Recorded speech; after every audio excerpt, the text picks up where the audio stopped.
Mi esposa me trató como un invisible miserable hasta que vi su nube. Me llamo Sebastián y durante 8 años, mi vida giró en torno a una sola misión: hacer que el camino de Elena hacia la cima fuera lo más suave posible. Soy arquitecto de software y trabajo desde casa, lo que me permitió convertirme en el soporte invisible de su carrera. Y mientras ella viajaba por el país cerrando tratos de logística, yo me encargaba de que la casa brillara, de que la cena estuviera lista a las 8 y de criar a nuestra hija de 6 años con una dedicación absoluta. Ella era la cara del éxito. Yo era el motor que mantenía la maquinaria funcionando en las sombras. Mi familia me criticaba. Mis amigos hacían bromas sobre quién llevaba los pantalones en casa.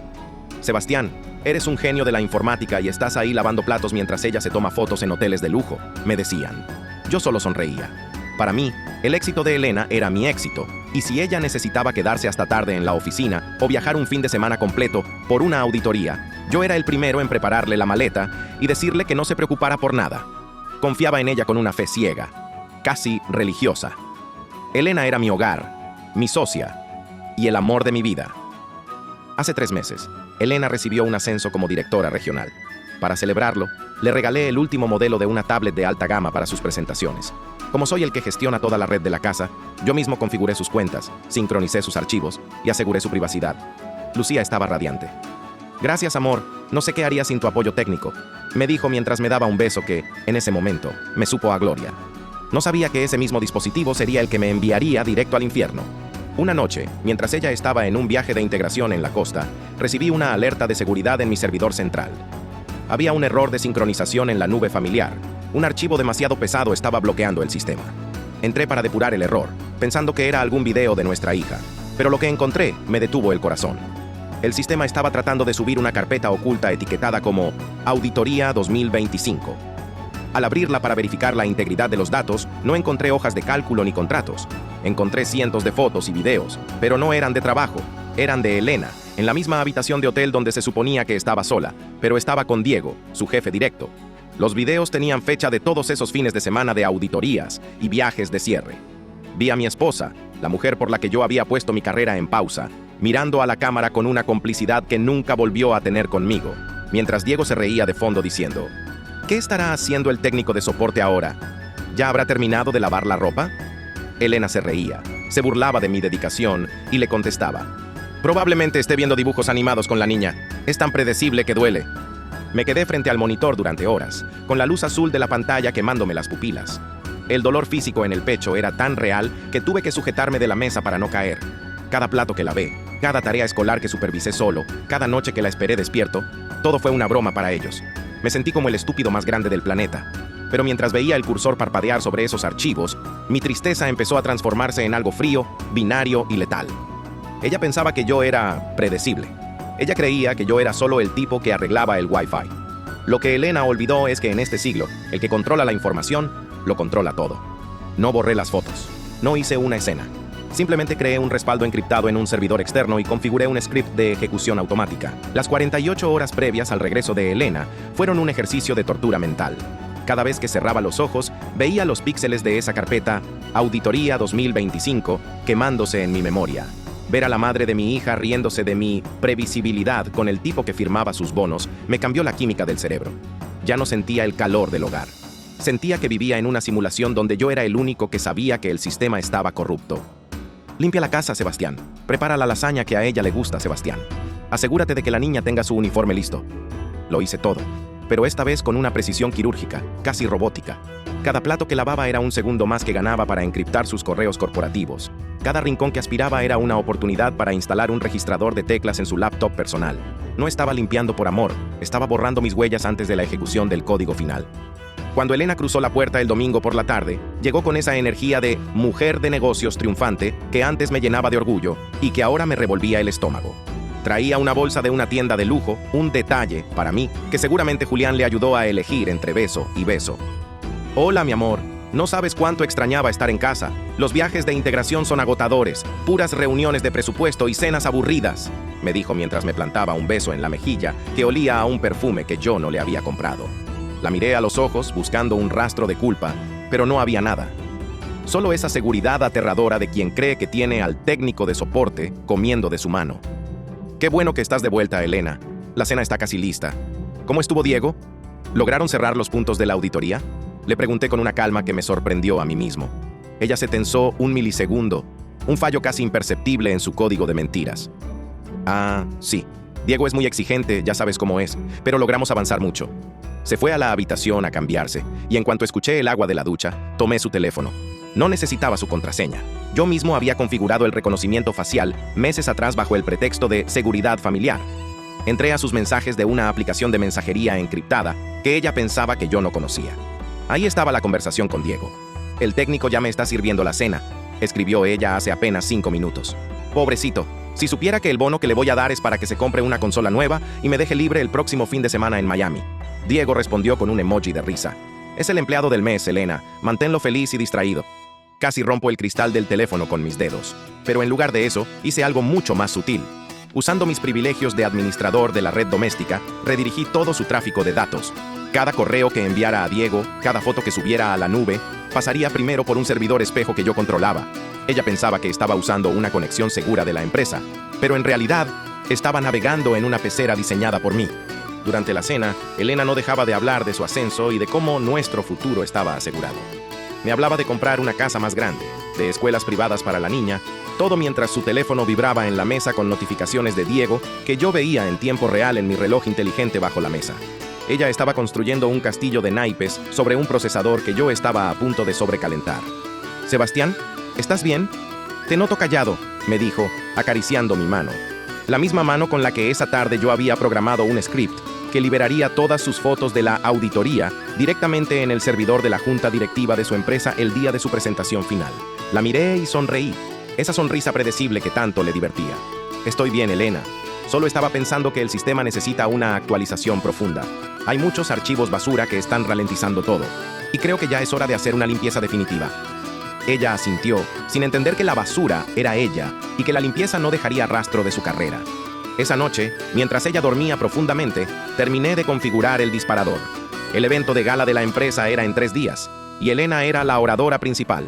Ella esperaba el aplauso de todos, pero no sabía que yo le había preparado una presentación que nadie en esa sala olvidaría jamás. Faltaban 3 días para la gala anual de la empresa, y cada segundo en esa casa se sentía como caminar sobre vidrio molido. Mi mayor desafío no era el código ni los servidores, era mi hija, Sofía. Ella tiene 6 años y una capacidad aterradora para leer el ambiente. Esa tarde, mientras Elena se probaba el vestido de diseñador que había comprado para su gran noche, un vestido rojo fuego que gritaba ambición, Sofía se acercó a mí en la cocina. Me miró con sus ojos grandes y me preguntó: «Papi, ¿por qué estás triste? ¿Estás enojado con mamá?» Se me rompió el alma. Tuve que tragarme el nudo en la garganta, agacharme a su altura y sonreírle con la última pizca de fuerza que me quedaba. «No, mi amor, solo tengo mucho trabajo en la computadora. Ven, vamos a jugar con tus bloques». Mientras construía castillos de plástico con ella, veía a Elena modelar frente al espejo del pasillo, enviando mensajes rápidos por su teléfono, seguramente coordinando con Diego el color de su corbata para que combinaran en el evento. Ella no veía a su hija. Veía un accesorio más de su vida perfecta. En ese momento, entendí que mi plan no era solo venganza, era un rescate. Esa noche, cuando Elena se fue a una reunión de último minuto para repasar el discurso, supe que era mi oportunidad. Pero no me senté a ver sus fotos de nuevo. Llamé a un viejo amigo de la universidad que ahora es uno de los abogados de familia más agresivos de la ciudad. «Marcos, necesito blindar a mi hija», le dije sin rodeos. Le envié el acceso al servidor espejo donde había recolectado no solo las pruebas de la infidelidad, sino algo mucho más valioso para un juicio de custodia: las pruebas de negligencia. Gracias a las cámaras de seguridad que yo mismo instalé y al historial de ubicación de su tablet, tenía registros de todas las veces que Elena dejó a Sofía con la niñera bajo mentiras de trabajo para irse a hoteles de paso. Tenía audios donde ella le decía a Diego que la niña era un estorbo para sus planes de expansión.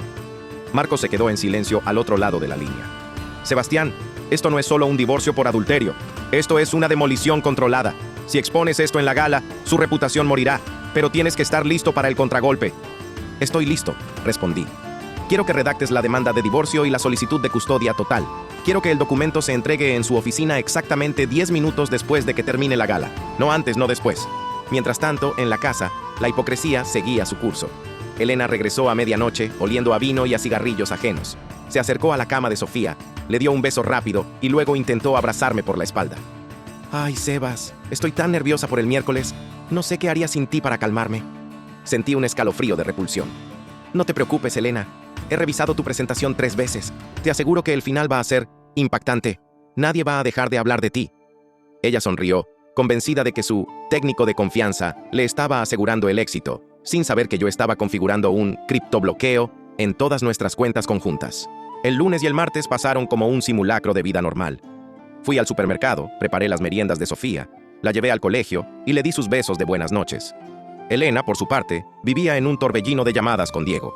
Los escuchaba reírse por el intercomunicador del coche, que yo había vinculado a mi teléfono, planeando cómo escaparse juntos después de la gala para celebrar el ascenso definitivo. Sebastián es tan tonto que cree que vamos a celebrar con él el jueves, decía Diego entre risas. Pobre diablo, deja que siga limpiando la casa, es para lo único que sirve. Elena soltó una carcajada que quedó grabada para siempre en mi servidor.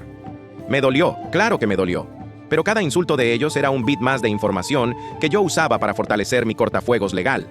Había movido mis ahorros personales a una cuenta encriptada y había preparado una maleta para Sofía y para mí en el maletero del coche.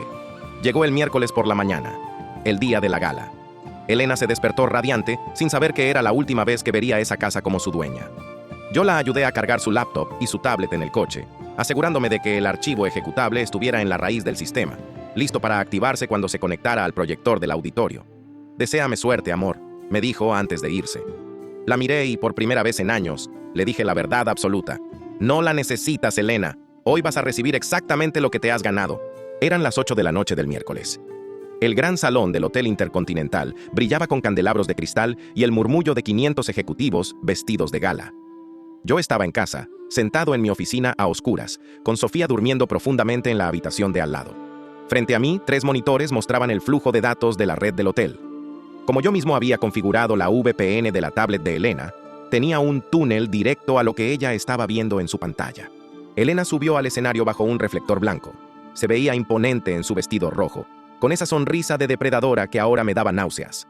Diego estaba en la primera fila, aplaudiendo con una mano y sosteniendo una copa con la otra, guiñándole un ojo a mi esposa frente a todos, celebrando su conquista mutua. «Buenas noches a todos», comenzó Elena con esa voz de seda.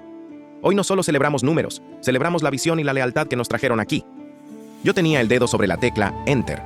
Mi script estaba diseñado para esperar a que ella conectara el puerto HDMI y abriera el archivo llamado estrategia-crecimiento-2026.pptx. En cuanto lo hizo, el sistema del hotel, que ella creía seguro, reconoció mi comando remoto. En la pantalla gigante, detrás de ella, no aparecieron las gráficas de ventas. Apareció una ventana de reproducción de video en alta definición. El primer video fue el de la auditoría en la costa. El audio que yo había ecualizado para que retumbara en los altavoces de concierto del salón llenó el lugar con la risa de Diego burlándose de el técnico de soporte. La imagen era nítida. Elena en bata de baño, brindando con Diego mientras decían que yo era tan predecible que dolía. El silencio que siguió en el auditorio fue más pesado que cualquier explosión. 500 personas dejaron de respirar al mismo tiempo. Elena se quedó congelada, mirando a la audiencia, sin entender por qué las caras de los dueños de la transnacional se habían transformado en máscaras de horror. Se giró lentamente y vio su propia traición proyectada en 10 metros de ancho. Intentó desconectar la tablet, pero yo había bloqueado los puertos de salida. El script saltó al segundo video. Una compilación de sus mentiras sobre los viajes de negocios, contrastadas con sus registros de ubicación en moteles de paso, y lo más doloroso, los audios donde llamaba a nuestra hija un estorbo para su ascenso. Diego intentó levantarse para llegar a la cabina de audio, pero los guardias de seguridad del hotel, confundidos y bajo las órdenes de los directivos que estaban indignados, le cerraron el paso. La gala se convirtió en un funeral en vivo. Vi a través de la webcam de la tablet cómo el CEO de la empresa se levantaba, dejaba su copa en la mesa con un golpe seco y salía del salón sin mirar atrás. Elena empezó a temblar, tratando de cubrir la pantalla con sus manos, una imagen patética de una mujer que acababa de ver cómo su imperio se evaporaba en bits y bytes. Cerré la laptop en mi oficina. No sentí la satisfacción que esperaba. Sentí un alivio frío, como si me hubieran quitado un parásito del cuerpo. 10 minutos después, como lo habíamos planeado, mi abogado Marcos me envió un mensaje. Demanda de divorcio y orden de restricción entregadas en la recepción de la empresa y notificadas por correo certificado. El cortafuegos legal está arriba, Sebastián. A las 11 de la noche, escuché el rechinar de neumáticos afuera de la casa. Era Elena. No venía como la directora regional. Venía como una mujer desesperada, con el vestido roto de tanto tropezar y el maquillaje corrido por el llanto. Golpeó la puerta con una furia animal, gritando mi nombre, despertando a Sofía. Me levanté, caminé hacia la entrada, pero no abrí la puerta. Miré por la cámara de seguridad y vi a Diego en su coche, gritándole desde la calle que todo era culpa de ella por confiar en un idiota. Incluso en la derrota, se estaban despedazando entre ellos. «Ábreme, Sebastián, me destruiste la vida, lo grabaste todo, infeliz», gritaba ella desde el porche. Abrí la pequeña ventanilla de seguridad y le dije con una calma que la hizo callar de golpe. «Yo no grabé nada, Elena. Tú lo subiste a la nube para presumirlo con él. Yo solo fui el técnico que corrigió el error de sincronización. Ahora, vete. La policía viene en camino y tienes una orden de alejamiento». La noche de la gala no fue el final, fue solo el Big Bang de su destrucción. A la mañana siguiente, el video de la auditoría no solo estaba en los servidores de la empresa. Alguien, no fui yo, el odio que sembraron en la oficina hizo el trabajo solo, lo filtró a un foro de ejecutivos del sector. Para el mediodía, Elena y Diego ya no eran directivos, eran parias. La empresa emitió un comunicado fulminante: despido inmediato por falta de ética y uso indebido de recursos corporativos. Diego, el tipo que se reía de mi previsibilidad, descubrió que su contrato tenía una cláusula de moralidad que le quitaba hasta el último centavo de su liquidación.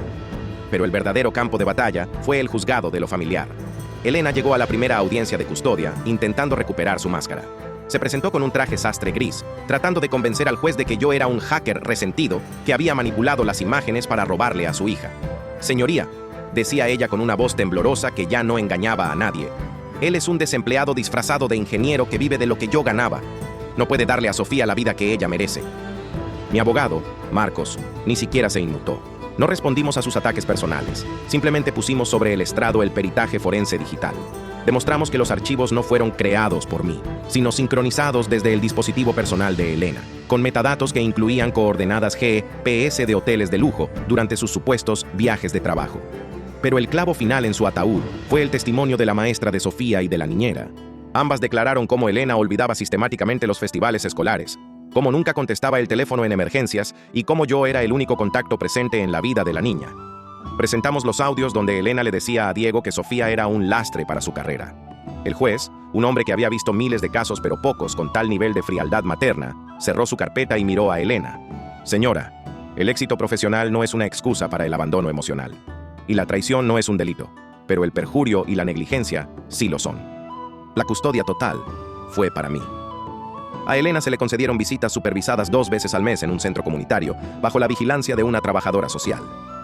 El verla pasar de los hoteles de 5 estrellas a una sala de visitas con paredes de cemento pintado de azul fue la imagen más pura de la justicia poética.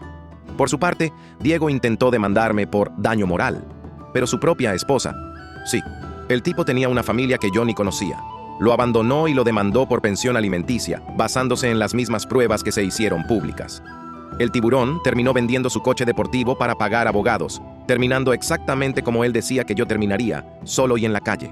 1 año después, mi vida es irreconocible. No volví a ser el amo de casa sumiso, pero tampoco descuidé mi papel de padre. Usé mis ahorros y la liquidación que logré sacarle a Elena por la división de bienes, incluyendo la casa que ella tanto presumía, para fundar mi propia consultora de ciberseguridad. Sofía está en una escuela donde es feliz y ya no pregunta por qué mamá no llega a cenar. Ahora sabe que los fines de semana que le tocan, mamá es solo una visita más en su calendario. Hace unos días, recibí un correo de Elena. Me pedía dinero, decía que no encontraba trabajo porque su nombre estaba quemado en Google y que Diego la había bloqueado de todas partes. «Por los viejos tiempos, Sebastián, ayúdame», escribió. Borré el correo sin contestar. No por odio, sino por higiene digital. En mi sistema, ella ya no es más que un proceso finalizado, un error que fue corregido y un archivo que fue enviado permanentemente a la papelera de reciclaje. Miré a Sofía jugar en el jardín de nuestra nueva casa, una que construí con mi propio éxito y sin mentiras. Me di cuenta de que ella nunca supo el caos que causé con un solo clic, y nunca lo sabrá. Para ella, soy simplemente papá, y para el resto del mundo, soy el técnico que demostró que, en la vida como en el software, si los cimientos están corruptos, toda la estructura está destinada al colapso.